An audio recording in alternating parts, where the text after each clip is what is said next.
Lord Hague, welcome to the Investor Download. Thank you. Great pleasure. Yeah, it's an absolute pleasure to have you on here. You seem in a sprightly mood this morning. You've got election fever yet?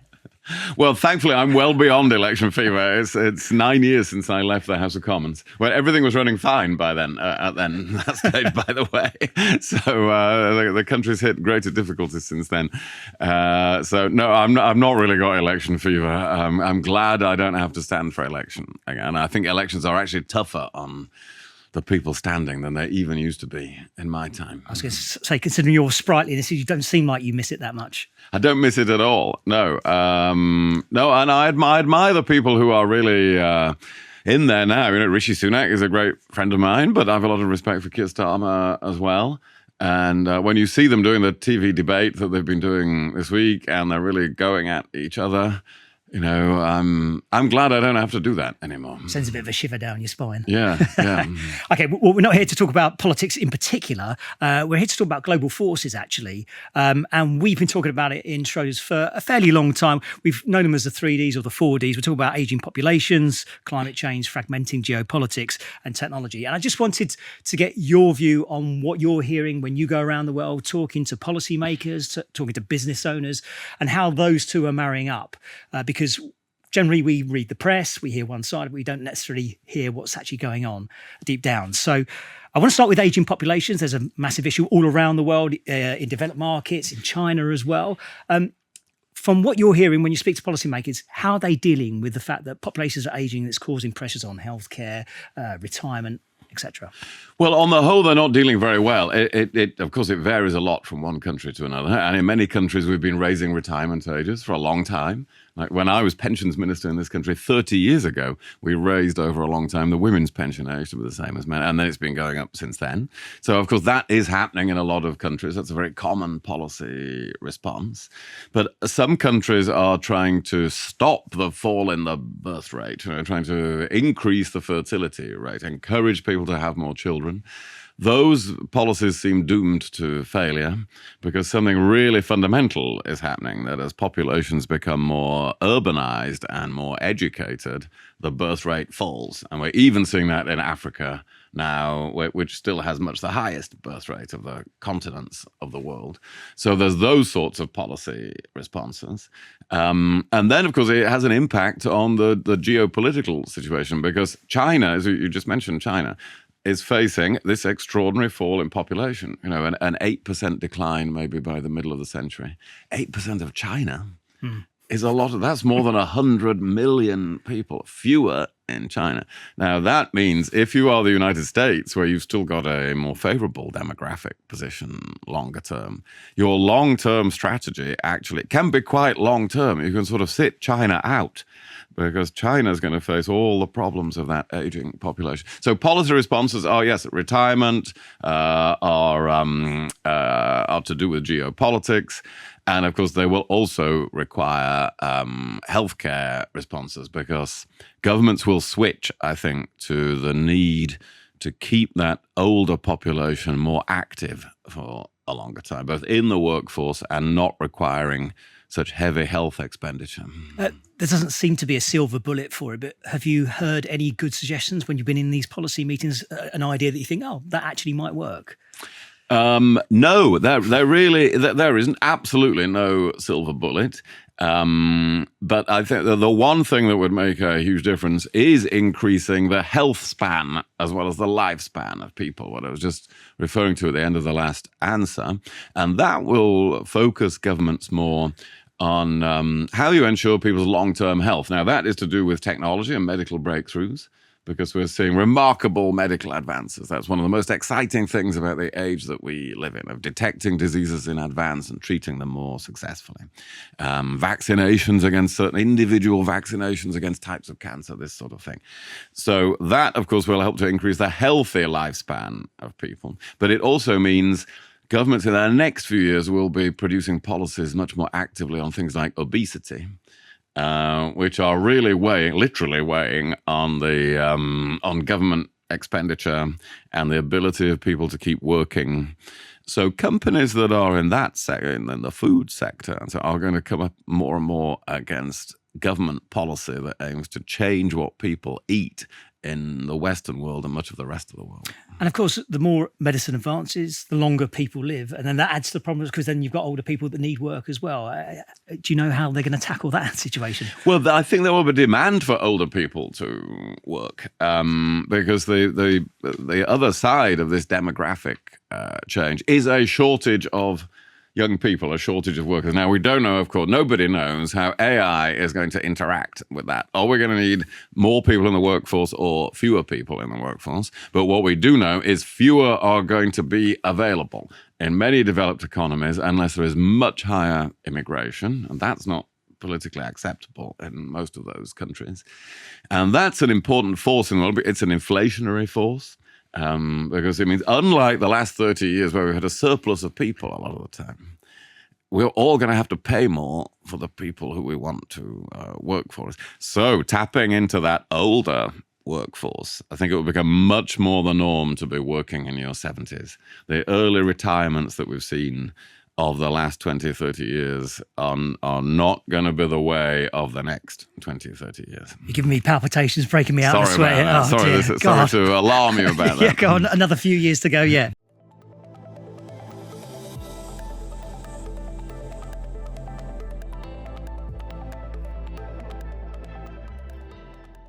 Okay, well, you talked about immigration there. I mean, migration will become an issue with climate change. Some places of the world will just become inhospitable. So when you're in those meetings, what are people saying about climate change? Because again, we hear companies are just cracking on because they can't guarantee what the government's going to be. So they're just going to crack on with whatever policy they think is the right thing. What are you hearing from policymakers?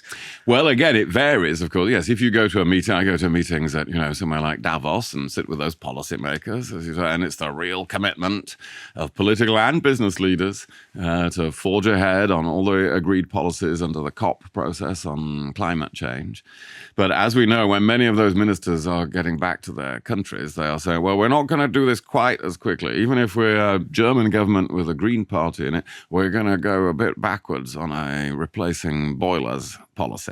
And even if we're the British government that has a legal commitment to net zero by 2050, we're going to go a little bit backwards on when electric vehicles come in. And this is happening all over the Western world because it turns out when you actually face the consumer with a choice, with an more expensive choice, they don't like it and they react politically. And so many policymakers are very strongly committed to the transformation of power grids and renewable energy. And so much of that is going to continue, but it won't happen quickly enough for the world to hit its targets. And the big picture here is we're going to overshoot. The world is going to overshoot. It's already overshooting a 1.5 degree increase in temperature with climate change. We will not succeed in getting consumers to change their behavior sufficiently.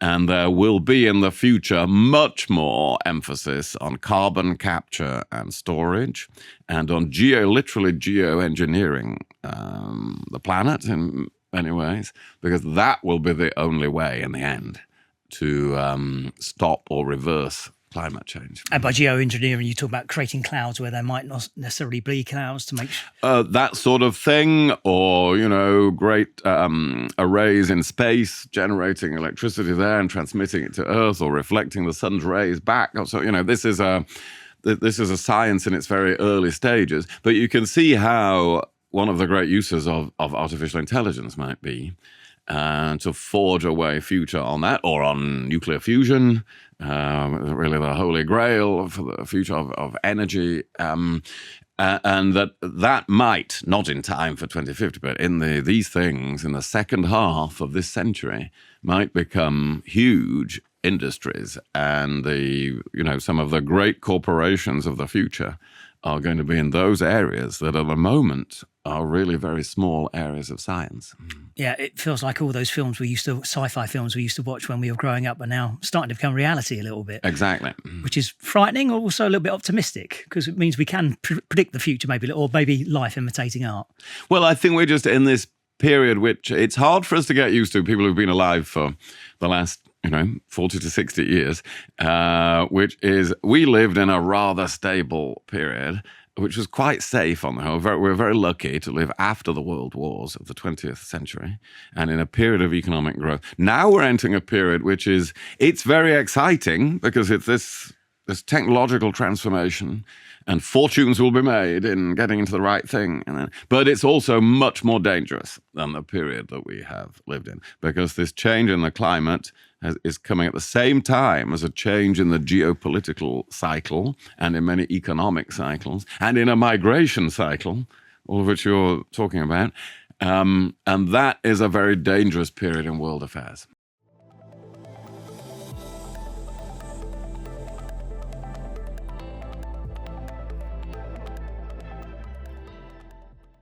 Okay, so we've touched on deglobalization there. And from what we're starting to see, certainly in company reports, we are starting to see companies talking more about reshoring, onshoring, bringing stuff back in from what they used to manufacture abroad. How does that marry up with some of the populist policies that we see coming out of certain countries in the world? Is there a relationship that's starting to get fractured between companies and the politics above them? Yes, I think there is, yes. And you can see that in policies towards China. Of course, there are many companies that don't like being told that they can't sell their goods to China, that they can't sell, there is NVIDIA. It's become such a valuable company. But the US government says you can't sell your most advanced chips to China. And I'm not sure the management there have really liked that. And so they have to adapt products that they can sell to China. So there is that tension, and you can see it. There will be people who are really looking forward to being the importers of Chinese electric vehicles into Western economies, and they could have a thriving business doing that. But governments are going to say, no, that's 100% tariff in the United States, yes, or in European economy. I think there are bound to be restrictions, perhaps not as severe as in the US, but in Europe and in the UK on Chinese exports, which would threaten in the end, of course, to destroy the domestic industry that might develop in Western economies. So we are, that's all commercial political tension. And the word of warning here is the politics will win. I'm not just saying that as a former politician. It's just that you saw in COVID where there is or we've seen in the Ukraine war, the things that are not economically sensible, they still happen because they are politically desired. And so you have to get ready for that, for a greater degree of decoupling. It's not really complete. It's not deglobalization, because it usually means a greater diversification of supplies, but it is a decoupling in some respects from China. I was actually going to ask whether you agreed with the way tariffs are being used. It sounds like you don't necessarily agree with it, but you understand the reasons why they're being used. Well, I do understand the reasons why. I mean, I do agree with them to some extent. I suppose as a kind of fence-sitting position, in that if you make them so high that there is no threat at all from China, to no competition from China, which is really what is happening in the United States, then, of course, you can end up with a very lazy, inefficient domestic industry that isn't under the pressure to compete. That's the classic problem with protectionism. On the other hand, you can see that if you do nothing, given that it's clearly the policy of the Chinese government to improve the economic situation by exporting production, not by a consumer-led recovery in China, but by exports that are subsidized and often parts of state-owned enterprises. That is actually not fair competition. So the question is, how do you calibrate? What is that? Is that a 25% tariff or a 50% tariff? It's probably not a 100% tariff. But I don't think there is a position where you say, well, just let them all come in, because it's not just cars, it's also critical mineral supply. If you're Australia and you want to develop your lithium mining industry, you're about to face China flooding the market with lithium and bankrupting your industry. Well, strategically as well as economically, you're not going to allow that. So there is some level of tariffs here, which is an inevitable response of the West to China's policy. We didn't seem to mind so much when it was TVs, video cameras, but now suddenly it's a political hotbed. Yes, but this is a difference. We didn't mind because China was joining the World Trade Organization, and China we thought was going to become more like us. But China's gone in the opposite direction.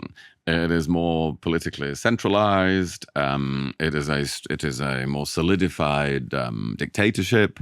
Xi Jinping, since 2013, has taken China in a different direction, and it's become a much more powerful country in the world, which is a strategic rival to the United States and other parts of the West. And there's the tension over Taiwan. You can't get away from the fact that there is a risk in the coming decade of conflict or international crisis in the South China Sea. And so that means it would be quite foolhardy of Western countries to leave themselves crucially dependent on vital imports from China.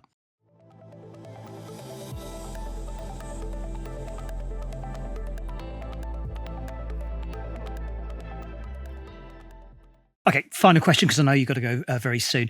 AI and technology. I just wonder, I mean, we probably passed the Rubicon a couple of years ago when ChatGPT came out.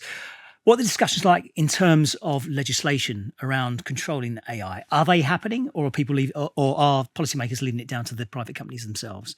Well, again, it's obviously different around the world. The European Union has been the most advanced, if you think of it that way, at developing quite a lot of regulations about the development of AI. Other countries like the US and the UK say, well, actually, we want it to develop in our country, so we are not going to over-regulate it.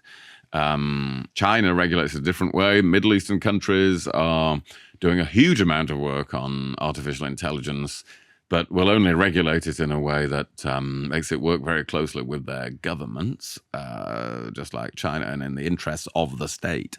So it's a real mixture. I mean, the point about regulating AI, though, I think, is it's not, AI is going to be a general purpose technology that changes all other technologies. There are different forms of AI. There are many different forms of AI, but they're going to change all other technologies. And so there isn't just going to be a rule book over there that is AI rules.